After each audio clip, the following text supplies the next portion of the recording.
Mas lalong kinilig ang fan sa ikalawang bahagi ng lie detector test ni Kim Chiu at Paolo Avellino matapos maging tapat ang aktor sa ilang personal na tanong tungkol sa kanyang paghanga sa aktres.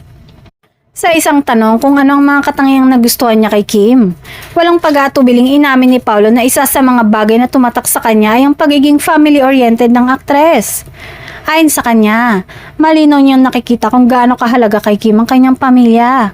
Ibinahagi ng aktor na napapansin niya kung paano inuuna ni Kim ang kapakanan ng kanyang mga mahal sa buhay kahit gaano pa siya kabisi sa trabaho. Para kay Paolo, bihira ang mga taong may ganitong klaseng pagpapahalaga sa pamilya kaya lalo niya itong hinahangaan. Dagdag pa niya, malaking bagay sa kanya ang makitang may malasakit ang isang tao sa kanyang pamilya dahil dito raw nasusukat ang tunay na ugali at puso ng isang tao. Para sa aktor, ipinapakita nito na grounded at may mabuting kalooban ng isang tao. Dahil sa naging pag-amin ni Paolo, agad itong naging usap-usapan sa social media at lalo pang kinilig ang mga tagahanga ng tambalang Kim Pao.